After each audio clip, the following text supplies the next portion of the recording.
একটি সিরাত গ্রন্থে পড়লাম রাসূল আকরাম সাল্লাল্লাহু আলাইহি ওয়াসাল্লামকে 2 দিন পর দাফন করা হয়েছে। এর কারণ জানতে চাই। উত্তর হলো দর্শক, আপনি যেটি জেনেছেন উভয়টাই সঠিক।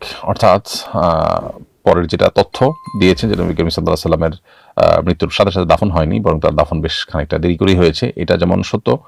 আবার নবী করিম সাল্লাল্লাহু আলাইহি ওয়াসাল্লাম দ্রুততার সাথে মৃত ব্যক্তিকে দাফন করার নির্দেশ করেছেন। তিনি বলেছেন আসরিউ বিল জানাজা, তোমরা জানাজা দ্রুত করো। কারণ যে ব্যক্তির জানাজা আদায় করবে, লোকটা যদি নেককার হন তাহলে সেক্ষেত্রে তাকে তার জান্নাতের নেয়ামত থেকে বঞ্চিত রাখা, দূরে রাখা এটা মোটেও সমীচীন নয়। আর যদি তিনি বদকার হয়ে থাকেন তাহলে সেক্ষেত্রে দুনিয়ার মানুষকে মুক্ত দেওয়ার জন্য তাকে দ্রুত কবরস্থ করা উচিত।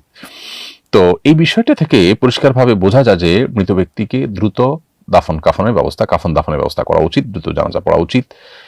এটাই হলো মৌলিক নির্দেশনা। নবী করিম সাল্লাল্লাহু আলাইহি ওয়াসাল্লাম দেরি হয়েছে কেন, তার কিছু ওজর ছিল। প্রথমত, নবী করিম সাল্লাল্লাহু আলাইহি ওয়াসাল্লাম এর কাফনের কাজটা দেরি হওয়ার কারণ ছিল সাহাবা ইকরাম অনেকে এত বেশি শোকে মুহ্যমান ছিলেন যে অনেকে বিশ্বাসই করতে পারছিলেন না যে তিনি মারা গেছেন।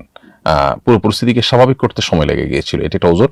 দ্বিতীয়ত হলো যে তার জানাজা ইমামতি যিনি করবেন তিনি পরবর্তীতে শাসক হবেন, খলিফা হবেন, সে বিষয়টি নির্ধারণ করতে সাহাবীদের হিমশিম খেতে হয়েছে, সেটা কারণেও বেশ খানিকটা বিলম্ব হয়েছে। আবার নবী সাল্লাল্লাহু আলাইহি ওয়াসাল্লামের বিষয়টার সিদ্ধান্তটা অনেক গুরুত্বপূর্ণ সিদ্ধান্ত, কোথায় দাফন করা হবে, কবর কেমন হবে, জানাজার ইমামতি করবে কে, এই বিষয়গুলো সিদ্ধান্ত নিতে গিয়ে একটু সময় লেগেছে।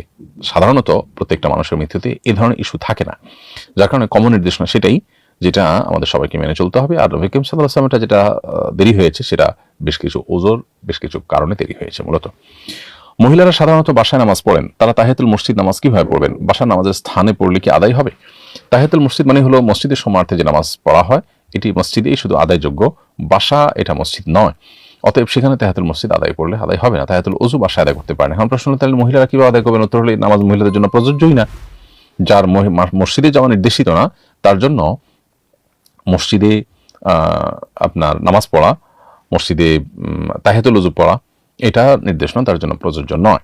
কারণ নারী যদি অন্য পুরুষদেরকে এটা যেন উদ্বুদ্ধ করেন, তার পরিবারের লোকদেরকে শেখান, পুরুষদেরকে শেখান যেন তারা তাহিয়াতুল মসজিদ আদায় করে, তিনি যদি এটার প্রতি মানুষকে দাওয়াত দেন, অথবা তিনি নিজে যদি পুরুষ হলে তাহিয়াতুল মসজিদ আদায় করবেন এরকম নিয়ত করে থাকেন, পুরুষ হলে আদায় করতেন এরকম স্বপ্ন তার থাকতো বা এরকম নিয়ত যদি তার থেকে থাকে, অথবা তিনি মসজিদে যখন যান কালে ভদ্রে কখনো, তখন তিনি আদায় করেন, তাহলে সেক্ষেত্রে তিনি এই সওয়াবের ভাগীদার হতে পারেন।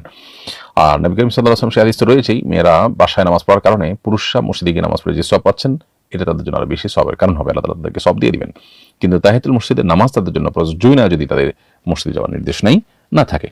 সফরে সুন্নতে মুআক্কাদা নামাজ পড়তে হবে কিনা? উত্তর হলো, সুন্নতে মুআক্কাদা ৫ ওয়াক্ত নামাজের আগে পরে যে সুন্নতে মুআক্কাদা নামাজ আছে, এই নামাজ সফর অবস্থায় পড়ার গুরুত্ব এতখানি থাকে না। তবে ফরজ নামাজ যেরকম কসর করে দেওয়া হয়েছে, সুন্নত নামাজ স্পষ্ট কোনো নির্দেশনার মাধ্যমে, কোনো আয়াত হাদিসের মাধ্যমে এটা পুরোপুরি রহিত করে দেওয়া হয়নি।